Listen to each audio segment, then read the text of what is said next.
controller had sent Edward to the works to be mended. Near the works station, Edward noticed a narrow-gauge engine standing in an open-sided shed. That's Skarloey, he thought. What's he doing there? He remembered Skarloey and his brother Renius, because in the old days he had often brought passengers who wanted to travel up to the lake in their little train. As the men at the works could not mend him at once, Edward asked them to put him on a siding close to Skarloey. Skarloey was pleased to see Edward. The owner has just bought 2 more engines, he said. He told me I was a very old engine and deserved a good rest. He gave me this shed so that I could see everything and not be lonely. But I am lonely all the same, he continued sadly. I miss Renius very much. Yesterday, one of the new engines pushed him on a truck, and now he's gone to be mended. I wish I could be mended too, and pull coaches again. Have your coaches got names? Asked Edward. Oh, yes. There's Agnes, Ruth, Jemima, Lucy and Beatrice. Agnes is proud. She has cushions for first-class passengers.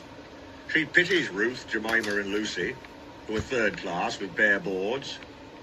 But they all 4 sniff at Beatrice.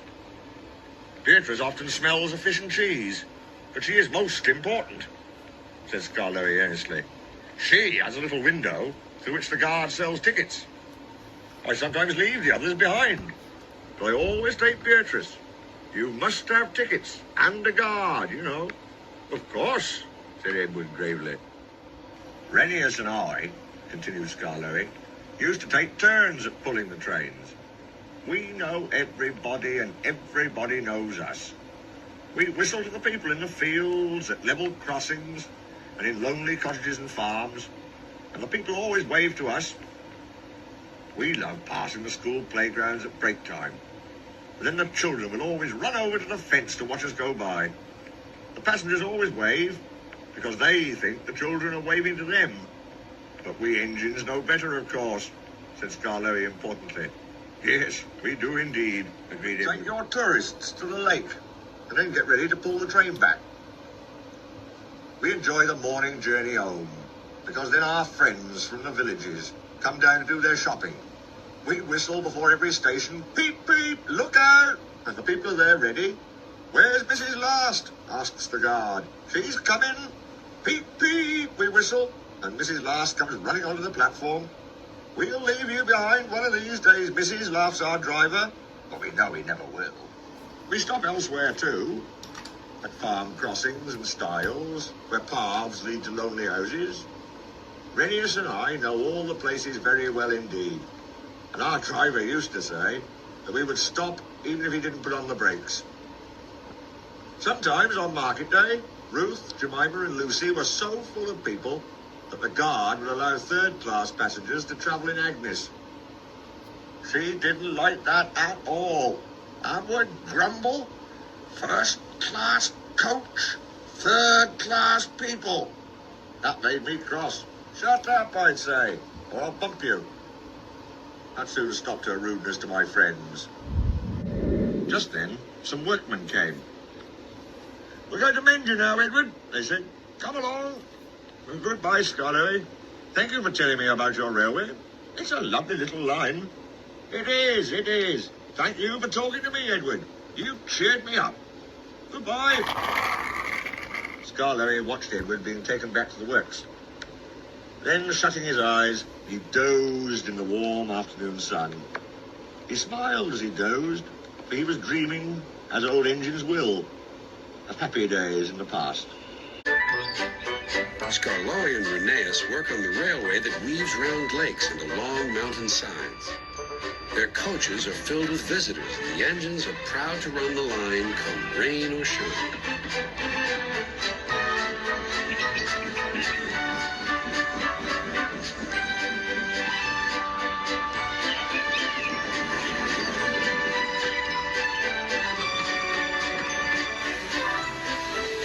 The engines will never let their passengers down, but they are old and they tire more easily.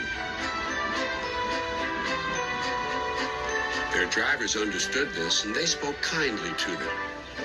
There's more than enough work for both of you on this railway. The manager is sending 2 more engines to help us run the line. Skarloey and Rheneas were pleased with this news and promised to give the new engines a big welcome.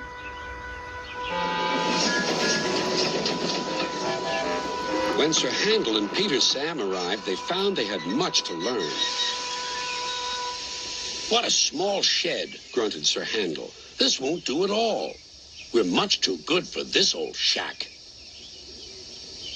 I think it's nice, said Peter Sam. Huh, replied Sir Handel. What's that rubbish? Shh, said Peter Sam. That's Skarloey. He's famous. And then he whispered to Skarloey. I'm sorry, Skarloey. Sir Handel's upset now, but he's quite nice, really. Skarloey felt sorry for Peter Sam. Now, Sir Handel, said the fireman, I will get you ready for work. I'm tired. Let Peter Sam go. He'd love it. No, you're first. Sir Handel puffed away to fetch his coaches. He didn't like the look of them at all. Whatever next? Those aren't coaches, they're cattle cars. Woo, screamed the coaches. What a horrid engine. It's not what I'm used to, clanked Sir Handel.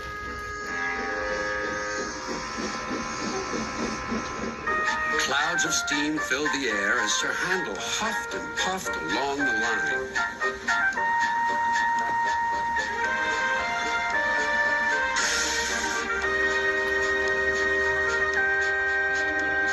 He was still cross when they reached the top station. Sir Handel was hoping for a rest, but his driver thought otherwise. We'll leave the coaches now and fetch some cars from the quarry. Cars, snorted Sir Handel. Cars. I won't. So there. Sir Handel was about to cause a great deal of trouble. Told you, said Sir Handel.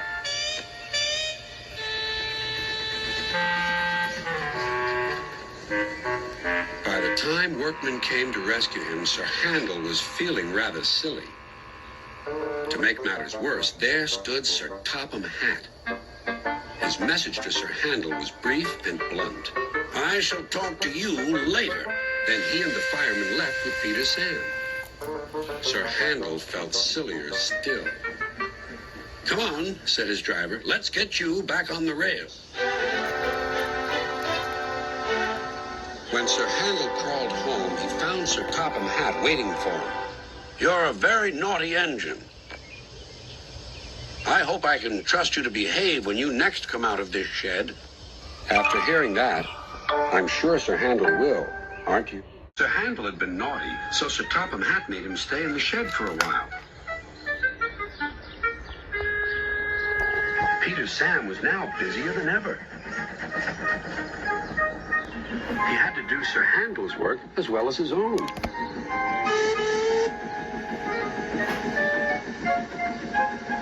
He was very excited, and the fireman found him hard to handle.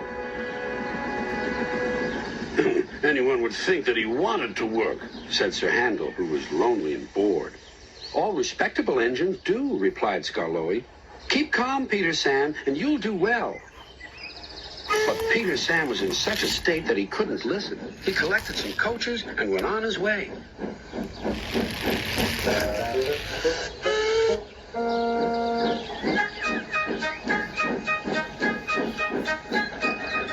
But somehow, the faster he wanted to go, the slower the journey became.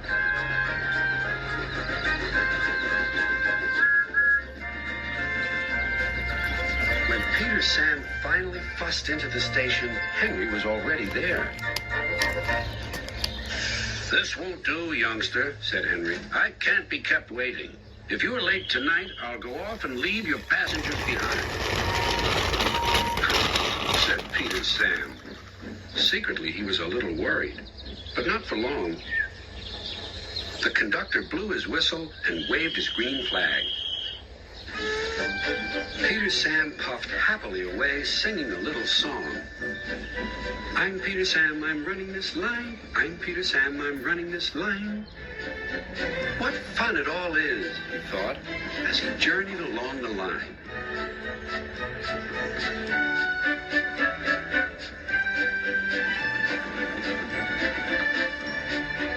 The coaches enjoyed themselves too. They were growing fond of Peter Sam.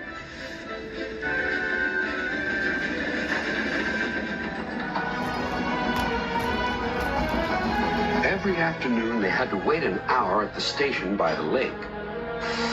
The station has a little shop selling refreshments.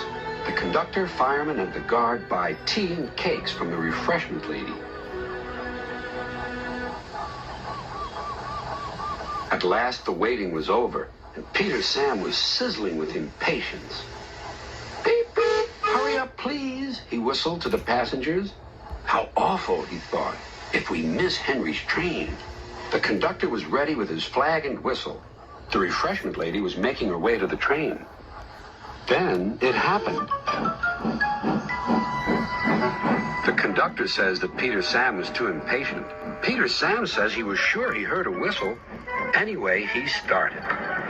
Stop! Stop! Stop! Wailed the coaches. You've left the refreshment lady behind. Bother, groaned Peter Sam. We're sure to miss Henry now. The refreshment lady climbed aboard, and they started again. Peter Sam didn't sing anymore. Instead, he hurried along the line as fast as his wheels and his driver would let him.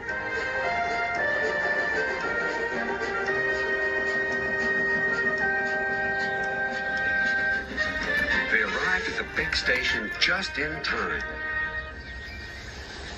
Hurrah, said Peter Sam. He felt very relieved. Not bad, youngster, said Henry loftily, but the refreshment lady was still cross. What do you mean by leaving me behind? I'm sorry, refreshment lady, replied Peter Sam, but Henry said he might leave without us. Then the refreshment lady laughed. You silly engine. Henry was teasing you. He wouldn't have gone without our passengers. He's a guaranteed connection. Well, said Peter Sam, where's that Henry? But Henry had chortled away.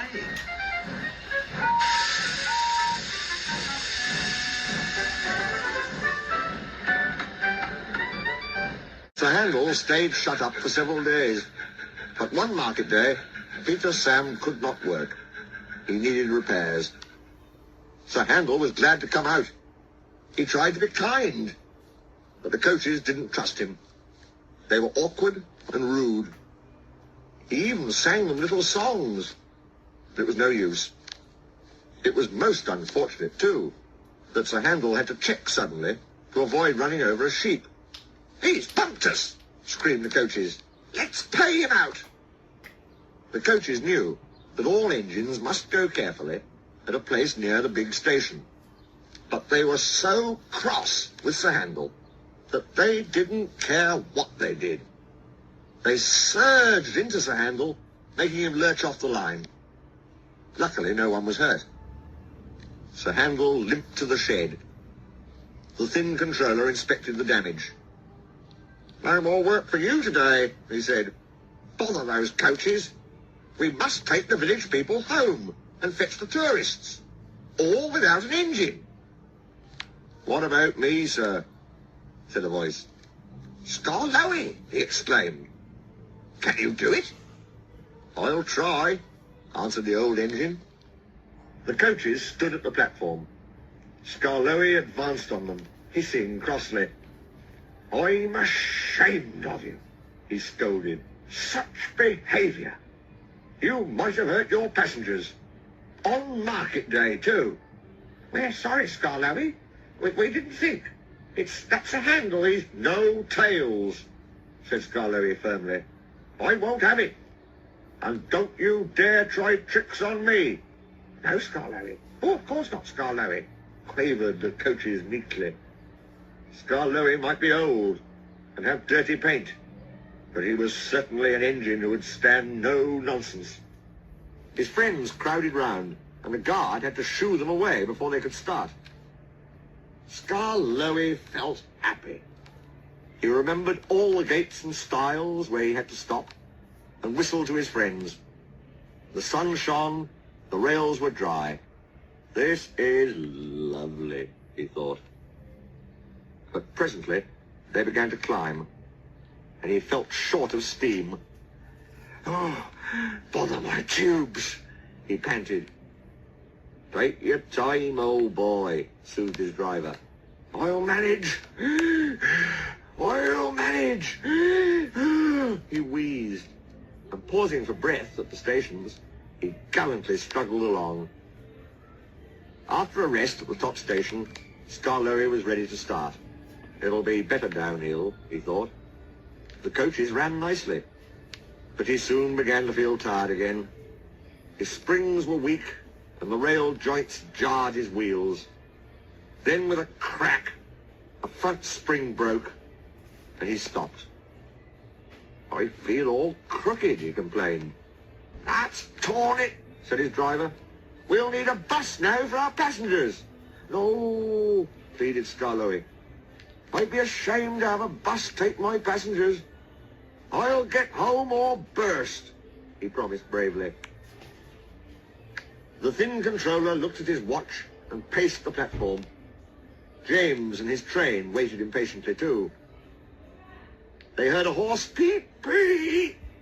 Then groaning, clanging and clanking, Skarloey crept into sight. He was tilted to one side and making fearful noises, but he plodded bravely on. I'll do it! I'll do it! He gasped between the clanks and groans. I've done it! And he sighed thankfully as the train stopped where James was waiting. James said nothing. He waited for his passengers and then respectfully puffed away. You were right, sir, said Skarloey to the owner that evening. Old engines can't pull trains like young ones. The owner smiled. They can if they're mended, old faithful, he said. And that's what will happen to you. You deserve it. Oh, sir, said Skarloey happily. Sir Handel is longing for Skarloey to come back. He thinks Skarloey is the best engine in the world. He does his fair share of the work now, and the coaches never play tricks on him, because he always manages them in Skarloey's way.